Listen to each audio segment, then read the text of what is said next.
Spotlight.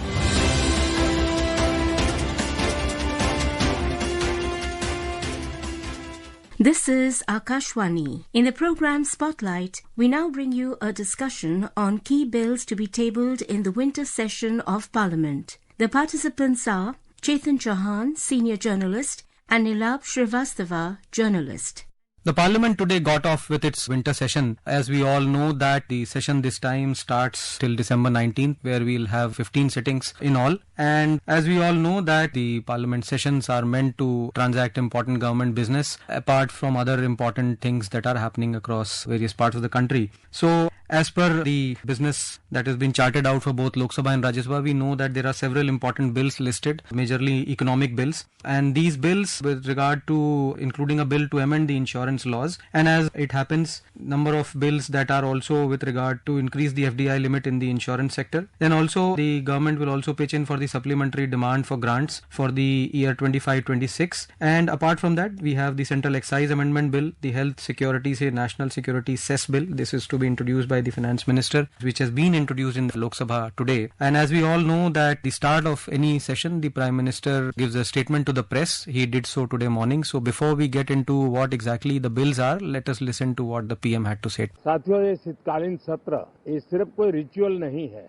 राष्ट्र को प्रगति की ओर तेज गति से ले जाने के जो प्रयास चल रहे हैं, उसमें ऊर्जा भरने का काम ये शीतकालीन सत्र भी करेगा, ऐसा मेरा पूरा विश्वास है. भारत ने लोकतंत्र को जिया है. लोकतंत्र के उमंग और उत्साह को समय समय पर ऐसे प्रकट किया है कि लोकतंत्र के प्रति विश्वास और मजबूत होता रहता है. So the kind of bills that are listed, some of the important ones including the GST compensation bill and also one of the bills we just mentioned about the health securities and national security cess bills. What is the entire scheme of these bills? We'll go one by one, but as per your understanding, which bills do you think are the most important? The GST amendment bill which we have spoken about is primarily for sin goods, because when the GST 2.0 was introduced in August, the changes were made through which relief was given to customers by reducing the GST rates. The higher GST of 28% for sin goods was abolished. So through the excise amendment for tobacco products, the excise amendment bill for higher taxes is being introduced. So it is something similar to what was there in the GST regime earlier. So same thing is been incorporated through an amendment in the excise law. That is the main bill. But as you spoke about the important bills, I think the insurance law amendment bill is future looking bill, because the government aims to provide an insurance cover to every citizen of the country by 2047, which is also a goal of the government for turning India into a developed nation. So in this, one of the key amendments are that increased autonomy to LIC, and LIC board will have more operational independence like recruitment, branch expansion, whereas a large number of private sector insurance companies will be able to get into the insurance sector. The digital insurance mechanism will get strengthened because of this, and also the streamlining of the penalties has also been done through this bill. One important aspect of the bill is 100% FDI in the insurance sector, which was 74% till earlier this year. The finance minister in the budget had announced that 100% FDI insurance sector, so huge investment will happen. As you know, the Indian insurance sector is really doing well. The growth is huge and phenomenal in the last few years, and the government has also promoted it through Ayushman health scheme, through which insurance cover is given to all the citizens in many states. So this is a big step towards that. Second is the insolvency and the bankruptcy code amendment bill. This is an amendment to the 2016 law which was introduced by the government. So in the years, many companies have gone to the courts, the tribunals, and a lot of clarifications have come. So looking to all these clarifications, it is the revised bill which has come up, and also the government has tried to fix timelines for resolving the disputes through this bill. Fixed timelines and rules and regulations for the tribunals will also be streamlined through this bill.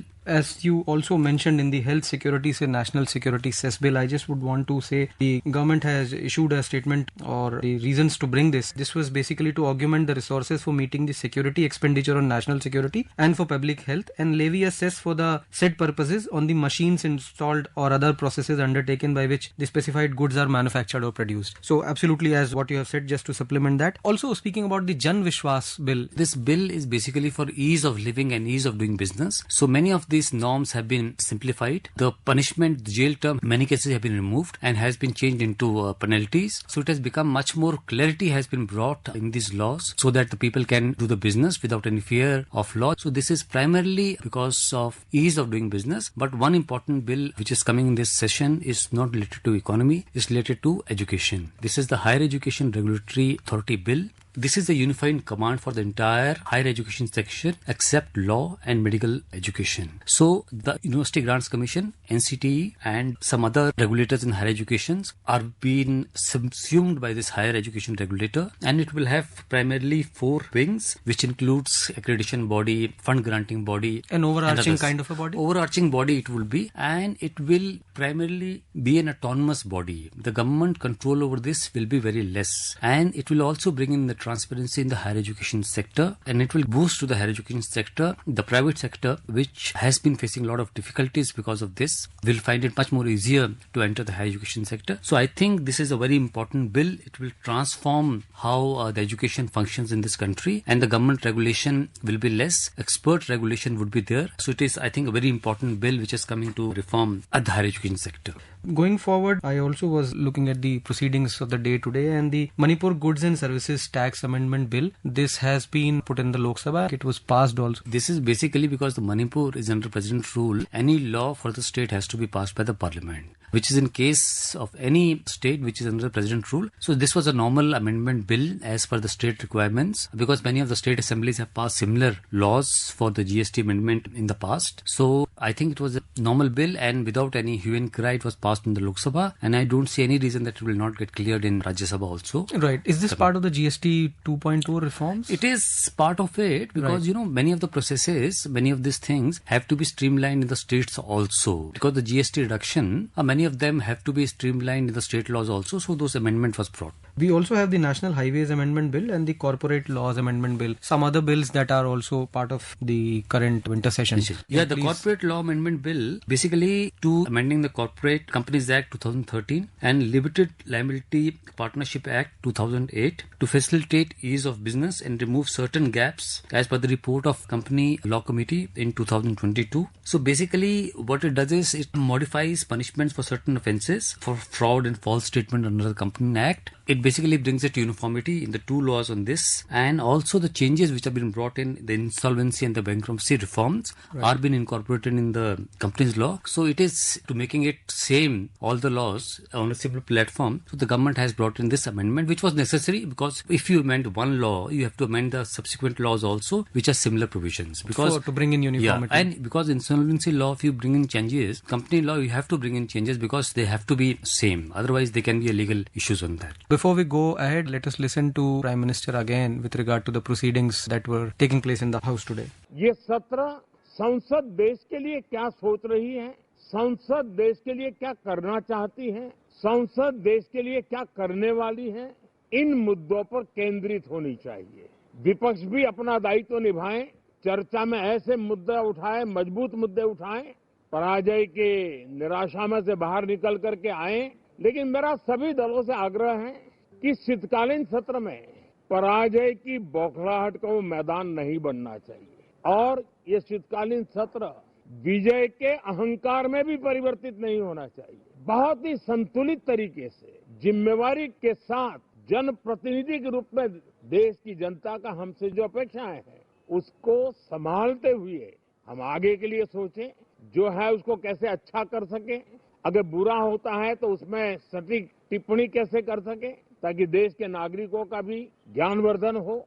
ये मेहनत का काम जरूर है, लेकिन देश के लिए करना चाहिए. We also have the Securities Markets Code Bill 2025. Atomic Energy Bill is important. Atomic Energy Bill, yeah. So please tell our listeners about both of them. Atomic Energy Bill is one of the key reforms in the energy sector which the government is bringing in. It is aimed at 100 gigawatt of nuclear energy by 2047. one of the biggest changes which has been brought through this law is that the private sector and the state government will be allowed to set up nuclear power plants in the country. So far, Nuclear Power Corporation of India had the sole right of setting up nuclear plants, and because of the limitations of one organization setting up so many nuclear plants, so the expansion was very difficult. Now, with the private sector coming in and also the state governments coming in, there will be huge expansion of the nuclear power plants. Even the smaller capacity nuclear power plants can come up. The different government departments have identified different sites across the country for setting up bigger and smaller nuclear power plants, and the private sector has shown a lot of interest in setting up nuclear power plants in India. With this, the government has also made changes in the tariff determination structure, how the tariff will be determined for the nuclear power plants, because nuclear energy is slightly costlier as compared to thermal or renewable energy. So a different mechanism for tariff determination will also be there. Then the liability clause was most important aspect of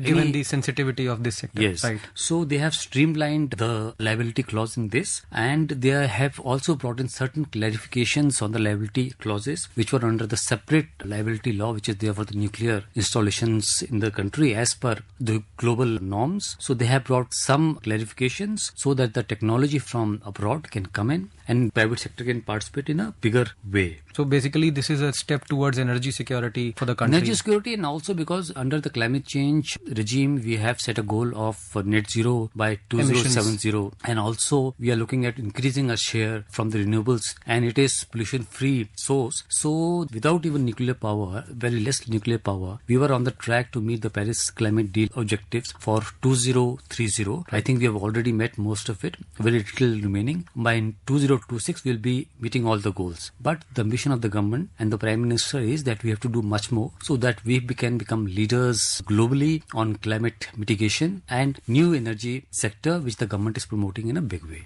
The National Highway Amendment Bill is coming up. The key feature is the faster land acquisition. The main bottleneck in such projects, yes. Because we have seen that in many highway projects, the delay in land acquisition because of the legal cases, legal hurdles, the process because the notification has to be issued, objections have to be invited, the DM role has to be there. So it is trying to fix the timelines for everything and has to be done in a more transparent way. If the land acquisition is faster, then the project development is also faster. And second is electronic land records, which is a major issue. So the government will be promoting electronic land records, so the acquisition process becomes much more easier in this. And also they have trying to fix a timeline for arbitration in case somebody goes to the court, in how much time it should be dealt with, and possession also after deposit, that once the land is taken over by the government, in how much time the compensation has to be paid. So this is basically streamlining the entire mechanism of land acquisition by the government for highway projects. So this was about the entire gamut of the bills that are going to see the